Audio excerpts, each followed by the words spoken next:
Olá pessoal, aqui é o Rafael Digital e esse vídeo é o primeiro vídeo da série Coronavírus, como vender na internet durante a quarentena.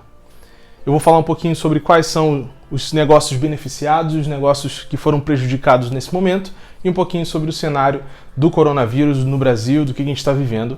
Mas antes disso eu queria me apresentar para vocês. Meu nome é Rafael Oliveira, eu sou empreendedor digital e fundador da consultoria R Digital, é uma empresa de consultoria e treinamentos que ajuda empresas tradicionais a pivotarem os seus negócios, a levarem os seus negócios para a internet e através do marketing digital. Beleza? Estratégias modernas. Se você quiser saber mais sobre o meu trabalho, é só acessar aqui embaixo nos links que estão aí embaixo disponíveis para você entender mais sobre o que eu faço, beleza? Espero que você goste do que você vai ver lá, tá bom? Então vamos ao que interessa, vamos ao vídeo. Bom, eu queria passar aqui um pouquinho do cenário que a gente está vivendo agora, para que a gente ficasse na mesma página todo mundo antes da gente ir para o segundo vídeo, que aí eu vou entrar de fato no que eu quero passar nesse vídeo, que é como vender na internet. Então antes de você vender na internet, vamos falar do que a gente está vivendo aqui agora. Bom, primeiro eu queria falar sobre os negócios que foram de fato beneficiados. Você primeiro, a gente está numa crise, mas como assim? Negócios beneficiados? Sim.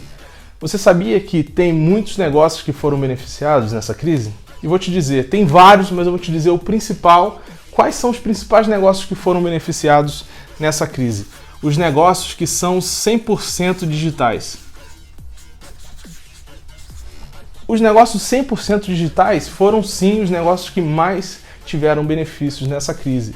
Por exemplo, empresas como Netflix, que chegaram a mais de 15 milhões de usuários ao redor do mundo, que cresceram seu streaming, seu serviço de streaming, a oferta do serviço de streaming por causa da crise do coronavírus. Spotify, que também aumentou o número de usuários, YouTube, as próprias TVs por assinatura e o jornal que ninguém mais assistia, agora está todo mundo assistindo, né? Então, todos esses negócios, de certa forma, eles estão 100% digitais, a entrega dele, né? Seja pela TV, digamos assim, ou pela internet, eles são 100% digitais.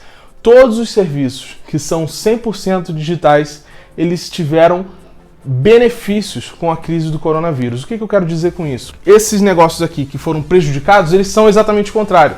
Os produtos ou serviços ou entregas que são híbridos, ou seja, digital mais tradicional ou 100% tradicionais, que não estão na internet, que não são digitais, eles foram afetados de certa ou minimamente ou de forma muito agressiva, né? Tem um dado que saiu inclusive na CNN Business, eu posso botar ele aqui embaixo inclusive para você dar uma olhada. Mais ou menos 600 mil ou até mais de 600 mil empresas já estão fechadas, né? Ou seja, elas foram aniquiladas pelo coronavírus. 600 mil negócios foram aniquilados pelo coronavírus. O governo ainda não divulgou o número de empresas que de fato declararam falência, que abriram recuperação judicial. Esse número ainda não foi divulgado por causa dos órgãos que ainda estão parados, mas de fato esse é um número alarmante, somado ao número de pessoas que foram demitidas, que aí já passou dos 9 milhões de pessoas, né? O Brasil tem mais ou menos 38 milhões de pessoas informais, né, de trabalhadores informais. Então a gente está falando aí de um número de quase 50 milhões de pessoas, 25% do Brasil ou está na rua, ou está, quando eu falo dos empresários, né, ou está falido, né? Então esse é o cenário que a gente está vivendo aqui hoje. Mas nesse cenário de mais de 50 milhões de pessoas na rua da amargura, a gente tem negócios beneficiados, que são os negócios 100% digitais. Então, esse é o motivo principal da gente estar conversando aqui e de eu ter gravado essa série com 6 vídeos, beleza? Vamos falar dos negócios prejudicados. Quais são os negócios prejudicados? Todo mundo que é tradicional 100% foi prejudicado. Mas mais do que tradicional, a gente vai colocar assim, ó, estabelecimento físico é o que mais sofreu. Então, loja de roupa, loja de calçado, shopping, né, restaurantes, bares, lugares onde exige eventos, turismo, lugares onde exigem a presença física, esses foram os mais prejudicados, né? Então, esse é o cenário que a gente está vivendo agora, e é importante a gente ter isso na cabeça, pessoal. Não necessariamente para a gente falar assim, poxa, e agora? Ferrou, né? Não quero ser o porta-voz aqui da tragédia, da dor, nada disso. Eu quero alertar você para a importância de você ter, seja a partir de agora, eu acho que a partir de agora vai ficar até mais claro isso, mas assim, seja a partir de agora ou seja daqui para frente, né, vamos dizer assim, não necessariamente hoje, mas a importância de você ter uma presença digital alinhada, né, um canal digital alinhado. Ainda tem muitas empresas que vão precisar de uma próxima crise, de um próximo Covid-19 ou 20 ou 21, para entender que precisa migrar o seu negócio na internet. A internet, ela pode ser sim um canal de vendas para qualquer empresa, principalmente para a empresa que você tem, a tua empresa, porque você está aqui agora me ouvindo, beleza? Então isso é muito importante a gente entender, beleza? Então assim, sabemos quais são os negócios que foram beneficiados, sabemos quais foram os negócios prejudicados. Agora a grande pergunta é, Rafa, até quando vai essa crise? Bom, para a gente entender até quando vai essa crise, antes de tudo a gente precisa entender o que a gente está falando, o que a gente está chamando de crise. Existem pelo menos aí umas 4 crises aí acontecendo simultaneamente. Temos a crise política, tá? O que é a crise política, pessoal? A crise política é a crise de saída de um ministro, de entrada de outro ministro, é a crise da imprensa indo contra um presidente da república, indo a favor, pessoas a favor. Essa é a crise política, né? Ah, fica em casa, não fica em casa. Ah, é economia ou é saúde? Essa é a crise política. Então, o que a gente está vendo aí? Eu não quero me ater aqui a comentários políticos, tá? Mas a gente está vendo claramente que existem pessoas que querem se aproveitar desse momento, né? Seja aumentando suas vendas, igual a gente quer, inclusive, ou seja, usando de artifícios políticos para trazer a população para o seu lado, pensando aí numa possível eleição, numa possível reeleição, ou sei lá o quê.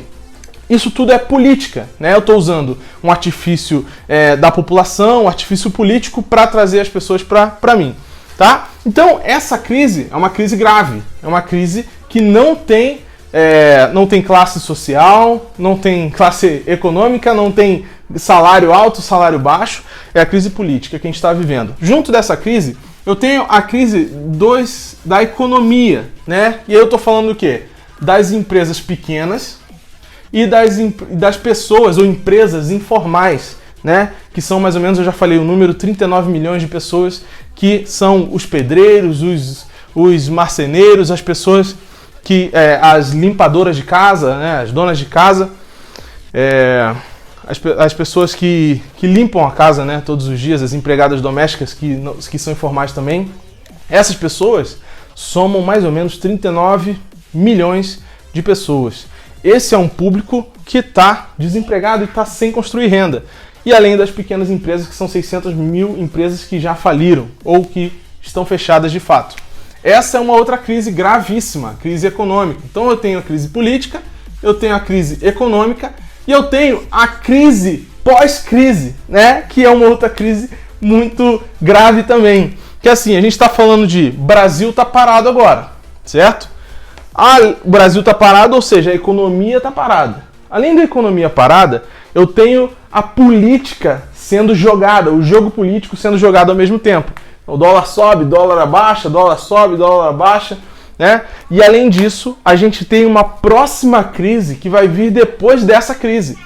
Vamos supor que isso dure mais um mês à frente ou mais 2 meses à frente. Depois disso, a gente vai ter o Brasil tentando se reerguer, a gente vai ter o cenário político devastado, o cenário econômico devastado também, um monte de pessoas sem dinheiro, tendo que procurar emprego, diminuindo sua qualidade de vida, né? Sua classe social. Esse cenário também é um cenário difícil. O que isso significa? Que talvez as pessoas, e aí falando exclusivamente aqui do pós-crise, as pessoas talvez não comprem com a mesma veemência que estavam comprando antes. Talvez o seu cliente possa ser um cliente afetado por essa pós-crise. Talvez ele não compre com a mesma velocidade, com a mesma força. Nesse cenário, é onde a gente precisa entender o que precisa ser feito. E aí, eu não tenho uma coisa para te falar sobre isso, não tenho nada para te falar sobre isso. O que eu estou alertando aqui quando eu falo de cenário é justamente isso. Antes de você começar a agir, de fazer qualquer coisa, olha para isso aqui e veja onde isso tudo vai afetar o seu negócio e o seu cliente. Porque não adianta nada você tomar um monte de ação só porque o mercado está tomando, sendo que no final das contas, lá na frente, tudo que você fez vai ser jogado por água abaixo, né? Por causa da pós-crise. Então, é importante a gente entender tudo isso, refletir, analisar, para aí depois disso tudo dar o próximo passo. Respondendo aqui, ó, como eu falei, até quando? Até quando aqui a crise política talvez dure mais uns 2, 3 meses. A crise econômica atual talvez dure mais uns 2, 3 meses. Mas o pós-crise talvez dure muito mais. A gente está falando aí de 12 meses para se recuperar, 13 meses para se recuperar. Então, nesse cenário, não é um cenário, eu vou vender na internet hoje para amanhã voltar a trabalhar. Não. Talvez isso se prolongue muito mais. E se você não tomar uma atitude séria em relação ao seu negócio, talvez você não sobreviva também. Desculpa a sinceridade, mas é muito importante alertar isso para que você tome a decisão certa. Então, esse é o primeiro vídeo, eu espero que você tenha gostado. Então fica aí, porque na playlist eu já vou mostrar o segundo vídeo. E só lembrando, não deixa de curtir, comentar, deixar o teu like aí, ativar a notificação, se inscrever no canal, você vai me ajudar a divulgar esse conteúdo, esse material para outras pessoas. E deixar o teu comentário aqui embaixo, se você gostou, se você concorda comigo nesse vídeo, ou se você não concorda, também pode comentar, tá? Até a próxima.